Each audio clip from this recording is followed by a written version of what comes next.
नमस्कार बच्चों, excellence explore में आपका स्वागत है। बच्चों आज चैप्टर बात करते हैं। हमने पढ़ रहा था। हम कौन सा चैप्टर पढ़ लेते हैं बच्चों? स्वतंत्रता के समय कृषि क्षेत्र के बारे में पढ़ेंगे आज। और चैप्टर का नाम क्या था बच्चों? स्वतंत्रता के समय भारतीय अर्थव्यवस्था कैसी थी। तो बच्चों मैंने पार्ट 1 क्या कर दिया था, अपलोड कर दिया है। आज बच्चों पार्ट 2 के अंदर हम बात करेंगे किसके बारे में? स्वतंत्रता के समय कृषि क्षेत्र कैसा था। बच्चों पार्ट 1 में हमने बातें की थी कि हमारी भारतीय अर्थव्यवस्था की विशेषता क्या क्या थी। और बच्चों मैंने आपको बताया था हमारी अर्थव्यवस्था गतिहीन अर्थव्यवस्था थी, पिछड़ी हुई अर्थव्यवस्था थी, कृषि का प्रभुत्व ज्यादा था हमारे पास, निराशाजनक औद्योगिकरण था, आयातों पर भारी निर्भरता थी। और हमारे पास क्या था बच्चों? आयातों पर निर्भर थे। हम कैसे थे? अर्ध सामंती अर्थव्यवस्था थी। और सीमित शहरीकरण था। मात्र 15% लोग शहरों में रहते थे, 85% लोग गांवों में रहते थे। ज्यादातर लोग कृषि पे ध्यान देते, इसीलिए कृषि का क्या था बच्चों? प्रभुत्व था। कृषि में ज्यादातर लोग, कार्यशील जनसंख्या का 72% जनसंख्या किस पे डिपेंड थी बच्चों? कृषि पे डिपेंड थी। और बच्चों एक बात होती, लेकिन कृषि का मात्र जो जीडीपी के अंदर रोल था कितना परसेंट था? 50% था। और शहरों में कितने परसेंट लोग रहते थे बच्चों? 15% लोग रहते थे। एक बताया था मैंने बच्चों यहाँ पे कि एक जमींदारी प्रथा के रिगार्डिंग भी हम बात करेंगे। तो बच्चों आज का टॉपिक है यहाँ पे हमारे पास स्वतंत्रता के समय कृषि का क्षेत्र कैसा था। तो बच्चों यहाँ पे सबसे पहली बात आती है किसकी? निम्न उत्पादन की, यानी कि लो प्रोडक्शन की। और उत्पादकता का मतलब आता है बच्चों प्रोडक्टिविटी। क्या आता है बच्चों? प्रोडक्टिविटी आता है। तो बच्चों निम्न उत्पादन का मतलब होता है कि कुल उत्पादन कितना हुआ। कुल उत्पादन का मतलब बच्चों कि यहाँ पे टोटल आउटपुट कितना दिया जा रहा है। आउटपुट का मतलब बच्चों होता है, आउटपुट का मतलब क्या होता है बच्चों यहाँ पे कि टोटल, सपोज करो एक जमीन है और इस जमीन के अंदर टोटल कितना क्विंटल बोरा है? 20, यानी कि 20 क्विंटल बोरी हुआ है। तो ये क्या कहलाएगा बच्चों? टोटल आउटपुट कहलाएगा, यानी कि उत्पादन कहलाएगा। अब बच्चों बात करते हैं किसकी? उत्पादकता की। ये आता है बच्चों प्रति हेक्टर। हम देखते हैं ना कि सपोज करो हमारे पास 5 बीघा जमीन है। 5 बीघा जमीन में सपोज करो एक तो 5 बोरी हो रही है क्विंटल, एक 5 बीघा जमीन में 20 बोरी हो रही है। तो इसका मतलब प्रोडक्टिविटी किसकी अच्छी है बच्चों? इसकी। ये भी 5 बीघा में 5 क्विंटल बोरी हो रही है, यहाँ पे 5 क्विंटल में 20 बोरी हो रही है। तो प्रोडक्टिविटी किसकी अच्छी है बच्चों? इसकी अच्छी है। तो इसका मतलब क्या था? उस समय जब भारत के स्वतंत्र हुआ उस समय जो उत्पादकता थी, प्रोडक्टिविटी थी, वो भी क्या थी बच्चों? कम थी। उस समय हमारे पास उर्वरक वगैरह, खाद वगैरह कम थे। तो जो जमीन थी वो क्या थी? बंजर टाइप की थी। और हमने कहीं के किसी के कहने पे, अंग्रेजों के कहने पे हमने ऐसी खेती कर दी थी जिससे जमीन को क्या हो गया था? नुकसान हो गया था। जैसे नील की खेती आप बता सकते हो। तो इसका मतलब क्या हुआ बच्चों? जब स्वतंत्रता के समय हमारा क्या था? कृषि में निम्न उत्पादन था और उत्पादकता कितनी थी? वो भी क्या थी बच्चों? कम थी। अगर बात करें 1947 में उत्पादन कितना था? 64। और उत्पादकता कितना था बच्चों? 1068 टन के हिसाब से। अगर बात करें उत्पादकता प्रति हेक्टेयर 660 था। और यहाँ पे कितना था बच्चों? 3501 था। आपको यहाँ पे ज्यादा जरूरत नहीं है बच्चों समझने की, बस इतना समझो कि टोटल प्रोडक्शन होता है उसे हम उत्पादन कहते हैं। और जो प्रति हेक्टेयर निकालते हैं बच्चों, हम इसे क्या करते हैं? प्रोडक्टिविटी, यानी कि उत्पादकता कहते हैं। और वो दोनों ही क्या थे बच्चों? कम थे। अब बच्चों बात करते हैं हम लोग यहाँ पे, नेक्स्ट आता है बच्चों शोषक भू व्यवस्था प्रणाली। शोषक भू व्यवस्था प्रणाली का मतलब होता है बच्चों जो हमारी भू, यानी कि जमीनी जो व्यवस्था थी उसका क्या कर दिया गया बच्चों? शोषक कर दिया गया। इसी को बोलते हैं बच्चों शोषक भू व्यवस्था प्रणाली। इसमें तुम आप क्या समझा सकते हो बच्चों?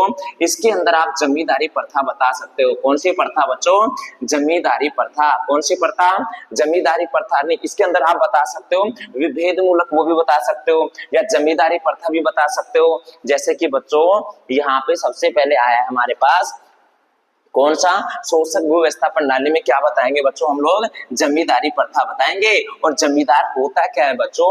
आपको पता होना चाहिए कि यहाँ पे सबसे ऊपर ब्रिटिश सरकार होती थी, यहाँ पे जमींदार हुआ करता था, और यहाँ पे कौन हुआ करता था बच्चों? किसान। यानी कि किसान यहाँ पे है बच्चों, और यहाँ पे कौन है? जमींदार है। और यहाँ पे क्या है बच्चों? ब्रिटिश सरकार है। कौन सी सरकार है बच्चों? यहाँ पे ब्रिटिश सरकार है।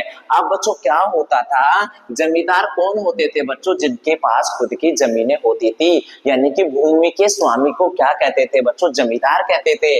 ब्रिटिश सरकार, आप जानते हो सरकार के किसान कौन है बच्चों, जो मजदूर है, मजदूरी में जो काम कर रहे हैं उसे क्या कहेंगे बच्चों, यहाँ पे किसान कहेंगे। आपने देखा बच्चों यहाँ पे जो ब्रिटिश सरकार है वो निश्चित राशि लेते थे किससे, जमींदार से, किससे, जमींदार से। अब इसके बदले जमींदार किसान से ज्यादा पैसे ऐंठेंगे, यानी कि क्या हुआ बच्चों, जमींदारों को कुछ पैसे देने पड़ेंगे, किसको, ब्रिटिश सरकार को, एक निश्चित राशि के रूप में, टैक्स के रूप में। लेकिन जमींदार क्या करेगा, वो फिक्स राशि से ज्यादा पैसे लेता था, किससे, किसानों से। तो यहाँ पे क्या हुआ था बच्चों, शोषक हुआ किसका, भू व्यवस्था प्रणाली का। इसमें जमींदारी प्रणाली आप बता सकते हैं। दोबारा सुनो बच्चों, ब्रिटिश सरकार और किसान के बीच में एक जमींदार होता था और ब्रिटिश सरकार जमींदार से क्या लेती है, एक निश्चित राशि टैक्स के रूप में लेती थी। इसके बदले जमींदार किसान से बहुत ज्यादा पैसे लेता था। इसी सिस्टम की वजह से हमारा शोषक हुआ किसका, भू व्यवस्था प्रणाली का क्या हुआ, शोषक हुआ। एक आता है बच्चों कृषि का बाध्यकारी व्यापारीकरण, यानी कि सपोज करो बच्चों इसके अंदर आएगा आपका कि जो बच्चों अंग्रेज लोग थे ना, जो अंग्रेज लोग थे अपने फायदे के लिए, किसके लिए, फायदे के लिए क्या कराते थे, खेती कराते थे। इसका मतलब क्या हुआ, अगर सपोज करो अंग्रेजों को किसी जोट पर्सन या किसी और की चीजों की जरूरत होती थी तो वो क्या करते थे बच्चों, किसानों को आके ज्यादा पैसे देके उनसे क्या करवाते थे, खेती कराते थे। एक बार हमको देखने को मिला नील की खेती करानी पड़ी, किसकी, नील की खेती से कराने से वैसे हमारी जो खेती होती है बच्चों बंजर हो जाती है, लेकिन उस समय बेचारे किसान क्या करते, नील की जो खेती किसानों ने की थी वो किसके कहने पे की थी बच्चों, ब्रिटिश सरकार के कहने पे। उनको ज्यादा पैसा मिल रहा था किस किसानों को, तो किसानों ने किसकी खेती कर दी थी, नील की खेती कर दी थी। किस पे बच्चों, कृषि का बाध्यकारी व्यापारीकरण, अंग्रेजों के कहने पे। तो अंग्रेजों के कहने पे यानी कि फोर्सली कोई खेती की जाती है तो इसे कहते हैं बच्चों कृषि का बाध्यकारी व्यापारीकरण।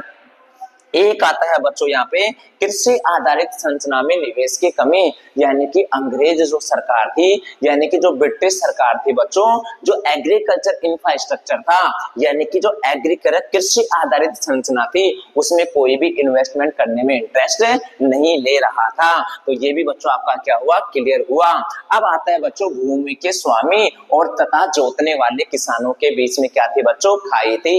इसका मतलब आता है बच्चों भूमि के स्वामी का मतलब जिनके पास जमीन थी, जोतने वाले किसान कौन है बच्चों, जो कि मजदूर हैं। इन दोनों में बीच में क्या गया था बच्चों, बहुत बड़ी खाई आ गई थी, यानी कि दोनों के बीच में क्या गया था बच्चों, डिफरेंस आ गया था।